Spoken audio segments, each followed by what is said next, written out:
Assalamu alaikum dear students. Let's continue this lesson Prophet Muhammad, which is about Prophet Muhammad, and we will start from where we left off.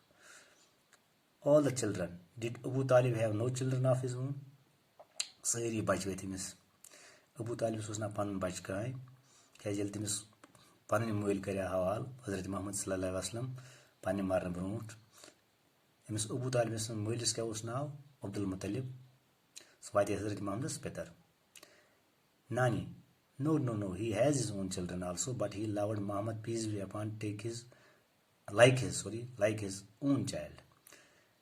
Timis is panin bachti. Miss Abu Talib is mother sus Hazrat Muhammad's tathe put pyar kara, it was panis bachas karamos. He took Muhammad, peace be upon, with him on his trade journey to Syria.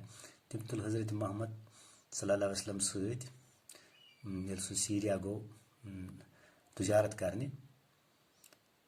At that time Muhammad, peace be upon, was 12. Tim sat Hazrat Muhammad Umar us Bahur us tim sat.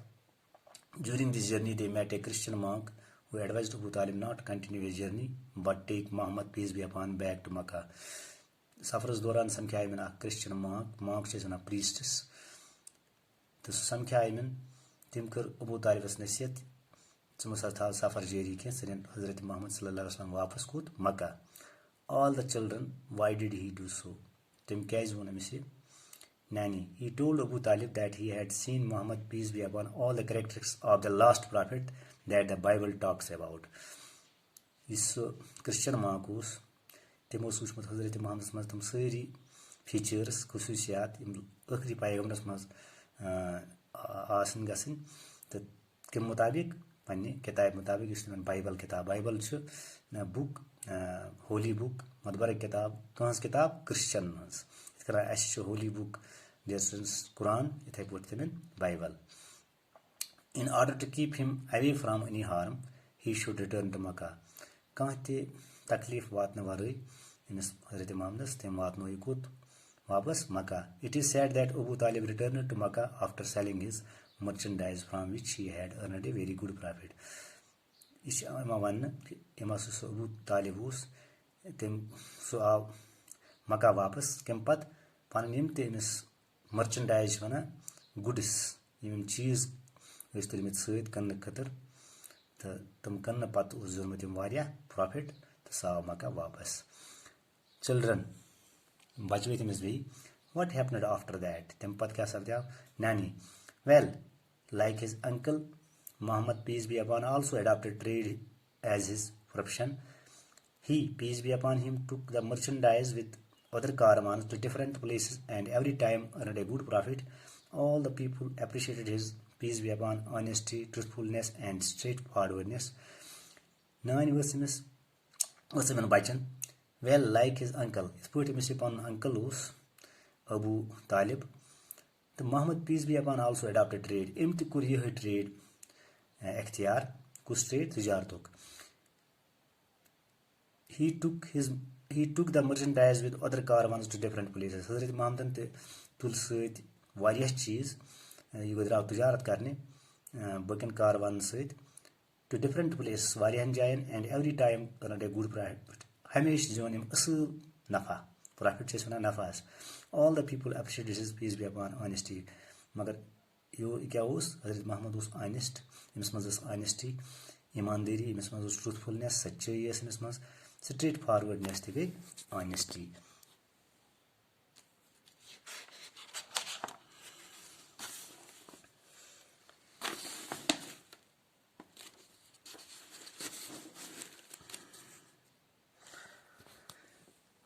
That time, rich widow Khatija Rahmatullahi Alayhi, who had heard a great deal about Muhammad, peace be upon, honesty, sent with her merchandise to Syria. Her servant accompanied him. It was the second time that Muhammad, peace be upon, was going to Syria. On their way, the caravan stopped near a church. The priests there started observing Muhammad, peace be upon, very keenly. Them waqt was Khatun, Amir Khatun, Rahmatullahi Alayhi, Hazrat Khatija was now. तमो बूझमुत कह हजरत मोहम्मदस मुतलिक अम सज ईमानदारी मुतलिक अम सूझ पन तम सेहत पन चीज मर्चेंडाइज कोत सीरिया अम सूझ अमिस पन नौकर त सत यह हजरत मोहम्मदस दयम चांस दयम मौक ये सीरिया गो वत रुकिया इहुंद कारवान अकिस चर्चस निश चर्च वन गिरजागरस नहज होली प्लेस ऑफ क्रिश्चियनस सन होली प्लेस मस्जिद तो क्रिश्चियनस तिहज होली प्लेस चर्च गिरजागर a priest there started observing Muhammad peace be upon very keenly तत प्रीस्ट सह लोग ऑब्जर्व करने हजरत मोहम्मदस मुतलिक कीनली लोग अमिस मुतलिक सोचने all the children Nani was the same priest who had seen Muhammad peace be upon for the first time with his uncle. Yo sa sui priest so panis uncle sir gaya so godnik chance or tijarat karne yo sa sui priest Nani no I don't think he was the same priest bus sochan so us no priest ki he was somebody else so us be kustai anyway people got suspicious and began to shout look chu gasa shak gasa pod तम लग शोर कर the priest took shelter at the roof of the church is priest is monk cum monk Christian हुंद अम new shelter अकिस रूफस तल church अकिस रूफस तल पशस तल and from there assured people that he means no harm तत कोर तम लूकन एश्योर मेक देम श्योर तो but was comparing the description of the last prophet as given in the Bible. मगर तम कोर यह चीज कंपेयर सो डिस्क्रिप्शन सो वजाहत इस लास्ट आखिरी पैगम्बरस मज एंड मदबर किताब मुताबिक तम खुशियात वम सारी अमिस मज कस मज हजरत मोहम्मदस मज सल्लल्लाहु अलैहि वसल्लम कम इस क्रिश्चियन अत शबनम नानी you mentioned the Bible before also what's it Shabnam उस पनी नाई ऐसा कोर अम ब्रो यह बाइबल मतलब मेंशन यह बाइबल क्या नानी oh I am sorry I forgot to tell you the Bible is a religious book of Christians the followers of Jesus Christ peace be upon नानी वसक मे अफसोस मे गो मुश तह वन बाइबल हसा religious book मजहबी किताब कहस क्रिश्चियन हज तम हसा फॉलो करा कस Jesus क्राइस्टस all the children oh sari bachwit nani the priest was in no doubt that Muhammad peace be upon was going to be that last prophet on hearing this people felt relieved and after selling his merchandise Muhammad peace be upon returned to Makkah Khadija rahmatullahi alayhi's servant talked very high of Muhammad's honest dealings during his trade to Syria because his honesty, truthfulness, good dealing, Muhammad, peace be upon, came to be known as Amin, the custodian. Khadija rahmatullahi alayha was so impressed that she decided to marry him. At that time, she was 40 and Muhammad, peace be upon, was only 25. Nani Wasaman, the priest was in no doubt that Muhammad, peace be upon, was going to be that last prophet. Amsin mutabik, sos ka atfat shaki.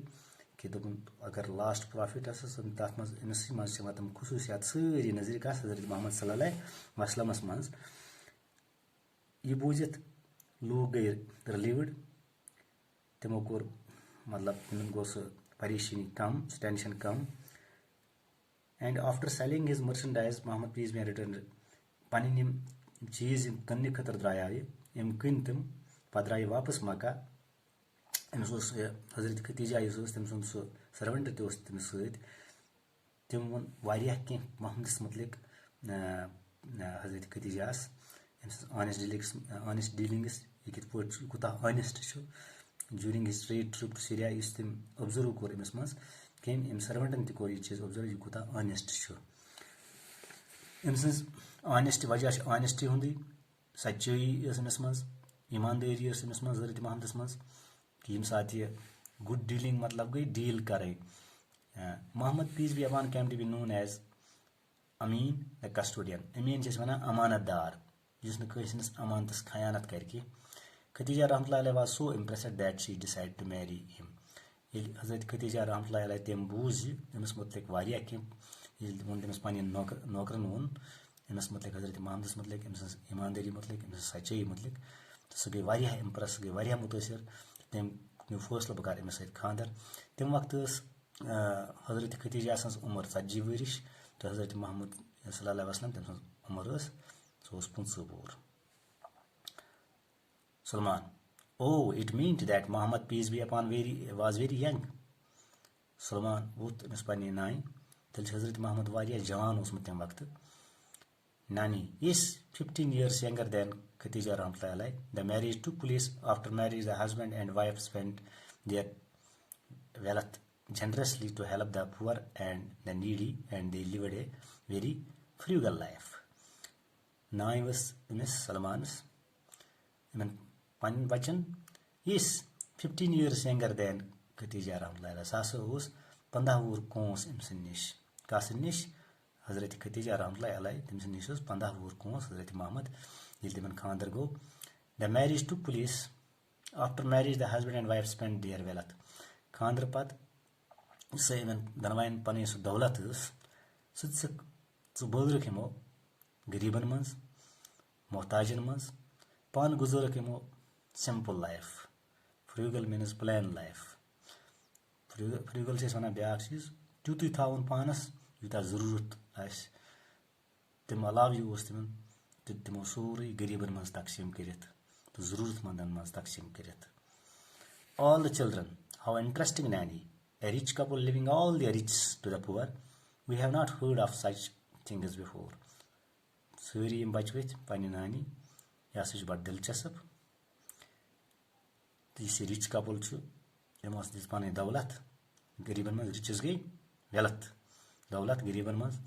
As much embro zah is cheese buzmut. Nani, oh yes, the couple would spend most of their wealth for others and lived a hard life for themselves. So a couple chumana is Zubuz as them commerce Hazrat Muhammad Bey, Hazrat Muhammad Sallallahu Alaihi Wasallam, Bes Hazrat Khatija Rahmatullahi. The imo Yuspani daulat the mo the sur is boken, Magar Pan Guzarak, Mushkil Zindagi Karakimo Basar. Salman, Nani, didn't they have children? Timosna Pan Bachka, you Salman, Paninai. Nani, of course, they had. From Khatija Rahmatullahi, Muhammad peace be upon got 2 sons and 4 daughters. The sons, namely Qasim and Abdullah, died young, while Zainab Rahmatullahi, Ummi Kulsum Rahmatullahi, Ruqayya Rahmatullahi, and Fatima Rahmatullahi were all married and had children. Bishak, Temanas is Bach, Kas, Hazrat Muhammad Sallallahu Alaihi Wasallam, to be Hazrat Khatija Rahmatullahi, Emanas is Zanichi, Zor Query. The Niches is the Menos now, Qasim because was now Abdullah, Magat Tamu, Jamatam, the Ostam, Jamani, Iltam, Uzre, in Dunyagi, Sabday.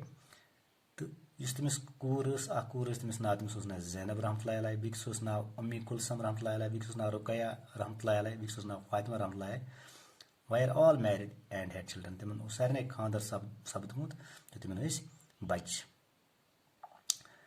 When Muhammad, peace be upon, was 32 or 33, he started thinking about the universe and its creator. He would spend days together in meditation in one of the caves called Hira. One day at the age of 40, when Muhammad, peace be upon, was meditating in Hira, an angel appeared before him and asked him to read. Muhammad, peace be upon, said, I can't read. The angel embraced him and repeated the. When Muhammad, peace be upon, was 32, Hazrat Muhammad Sallallahu Alaihi Wasallam tim waqt us daitru ya tidru wo raise yiltim socan kur ya dunyas mutlik yat khudais mutlik creator shesh wana khudais mutlik tim kir spend days together yim to do tim kir tim katmas meditating shesh wana thinking deep thinking katmas ekis garas mas beauty that was na gairi Hira yatmas Hazrat Muhammad Sallallahu Alaihi Wasallam beauty Agdo ilso timdo us sajivur il Hazrat Muhammad os at gairi Herasmans ak firist goimes broken zahir emon emes tsa parse Hazrat Muhammad Sallallahu Alaihi Wasallam timunus ba mission busna hakan pirit ki the angel embraced him this angelos emkoremis embrace Hazrat Muhammad वोन पानस नालम and repeated यम कोर अमिस बे repeat गो दोबार कर रिपीट क्या पर्न सेम वर्ड थ्राइस त्रीन फिर the third time angel said, read in the name of the Lord. Muhammad, peace be upon him, was scared, went home and told his wife to wrap him in blanket, for he was shivering with fear. The third time the angel said, trim phir उससे फिरिश्त, read in the name of thy Lord. Lord means फारसे खुदाई से नाव सहित कर से शुरू से Muhammad, peace be upon him, was scared, मगर ये गो खूब ज़्यादा scared छे वना afraid, इस खूब ज़्यादा गैस ये गो घर वोन पनी खानदारी हजरत खदीजा रहमतुल्लाह to wrap him in a blanket मे त्रास कमल पे for he was shivering with fear अम्स खूब गोमुत he related the incident to his wife who took him to her nephew Waraqa who was a Christian scholar तम वो sorry वाक़ा core बयान हजरत अम सज खानदारी हजरत खदीजा रहमतुल्लाह कस पन्नस अमिस नेफ्यू तमिस ना वर्का so was Christian scholar.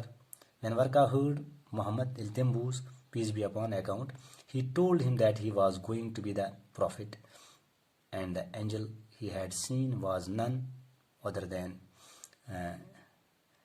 Jabril. What the angel had asked him to read were the first verses of the Holy Quran that was revealed to Muhammad, peace be upon him, as the last book of Allah. Thus, he became the last messenger of Allah. You see, Varka was, his nephew was, Kasus nephew, Hazrat Khadija Rahmatullahi alayhi. And one is that he was going to be the prophet, switch Paigamar Banu, and the angel he had seen was none. You say angel tim wush firisht wush tim, so was nakan sukus was Hazrat Jabril was.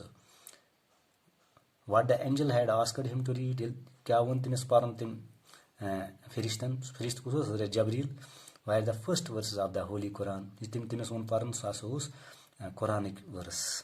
Timis one that was revealed upon Hazrat Muhammad. Timis Hazrat Muhammad पे नज़िल गमितम Quran आयात as the last book of Allah. इस खुदा sons आखरी किताब उस. Thus he became the last messenger of Allah. Hazrat Muhammad was last messenger. किम सुन आखरी पैगंबर किम सुन आखरी खुदाई सुन आखरी मैसेंजर से वना तमिस इस खुदाई सुन पैगाम वातनाय लुकन तमत. Thank you.